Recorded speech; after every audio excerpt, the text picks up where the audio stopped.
کے بعد back ground بھی بتائیے گا. زخم تو دونوں ٹانگوں پہ آئے ہیں اور یہ یہاں پہ اور یہاں پہ چہرے پہ آئے ہیں. تو بہرحال وہ گھر میں گھسے، مسلح لوگ تھے 20 تھے، یا میں تو خود تھا نہیں کیونکہ میں بھاگ گیا جب ملازمین نے اطلاع دی. آپ اس وقت گھر میں تھے؟ میں گھر میں تھا اور انہوں نے، کیونکہ 3 دروازے ہیں میرے گھر کے، تو پہلا انہوں نے جب کال اور کیا اور دوسرے پہ پہنچے تو ملازمین نے بتایا، پھر دوسرے سے تیسرے آنے تک تب تک میں نکل چکا تھا. اچھا، تو زخم وغیرہ چوٹیں کیسے ہیں؟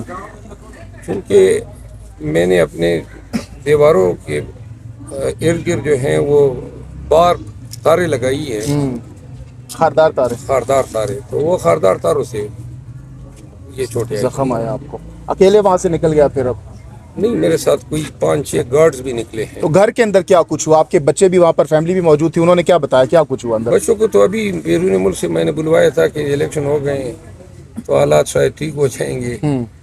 بہرحال وہ انہوں نے فیملی کو ہراساں کیا اور ڈانٹے، سب نے باندھے تھے، دروازے توڑے انہوں نے، شیشے توڑے، ملازم کو لے گئے، لیپ ٹاپ بھی لے گئے. بہرحال یہ بھی اپنے آپ کو انسان کہتے ہیں. لیکن شیر افضل مروت صاحب، اسلام آباد پولیس نے مکمل ڈینائی کر دی، انہوں نے کہا کہ ایسا کچھ بھی نہیں ہوا. نہیں، پولیس نے کب مانا ہے؟ رات کو ٹویٹ کی ہے انہوں نے کہ ایسا کچھ نہیں ہوا.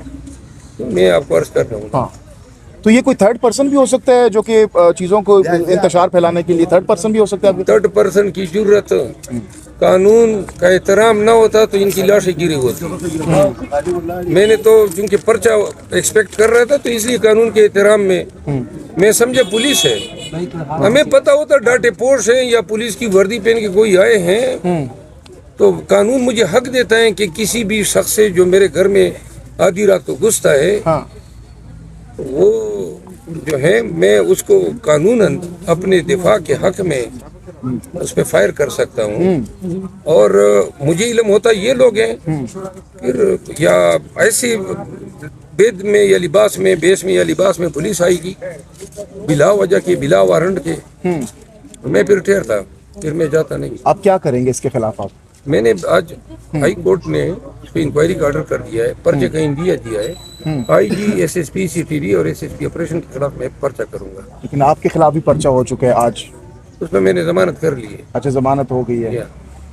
تو یہ تمام تر معاملات جو کہا جا رہا ہے کہ PTI کے اچھے دن شروع ہو گئے، لیکن آپ کے اچھے دن کب شروع ہوں گے؟ باقی کسی کو بھی اس وقت کوئی مسئلہ نہیں ہے. آپ وہ تو ٹھیک ہے لیکن ہم تو ان دنوں کی آبادی ہو گئے، سمجھے یہ ہمارے اچھی دن ہے. اچھا، تو اب کیا لگ رہا ہے خان صاحب کے حوالے سے میں پوچھنا چاہوں گا کہ خان صاحب، اس ملک میں جینے کی قیمت دینی ہوتی ہے اور یہاں پہ آزادی اپنے دینی ہے.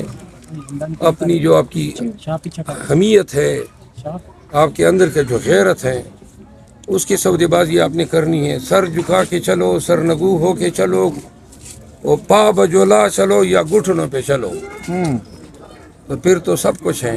اور اگر آپ سمجھتے ہیں کہ خودداری بھی ہو، تمکنت بھی ہو، عزت بھی ہو، وقار بھی ہو، تو پھر اس کی قیمت آپ نے دینی پڑے گی. عمران خان وزیر اعظم بن رہے ہیں انشاءاللہ. کیسے بنیں گے؟ نامزد تو یہ ہو گئے ہیں، ذرا پروسیجر، کیونکہ عوام کنفیوز ہے. ایک جانب عمر ایوب صاحب اناؤنس ہو گئے ہیں، نامزد کر دیے گئے وزیر اعظم کے لیے، تو خان صاحب پھر کیسے بنیں گے؟ جب خان صاحب رہا ہوں گے اور الیکشن لڑیں گے تو خان ہمارے پرائم منسٹر خان ہوں گے. صاحب کب تک رہا ہو رہے ہیں؟ میرا خیال ہے 1.5 ماہ تک ان کو آنا چاہیے، کیونکہ انہوں نے کافی ڈیلے کر دیا. 1.5 ماہ سے زیادہ مزید تاخیر ممکن نہیں ہے.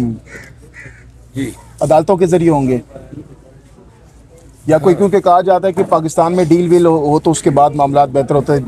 نواز شریف صاحب کی بھی مثالیں دی جاتی ہیں. نواز شریف اور زرداری کی مثالیں تو ان کی ہے نا. ہم نے ڈیل کرنی ہوتی، خان کو 9 ماہ سے جیل میں رکھے ہوتا. عدالتوں کے ذریعے ہوگی یا پھر قطعاً نہیں ہوگی. کیا میں پیغام دینا چاہیں گے آخر میں اپنے سپورٹرز کو؟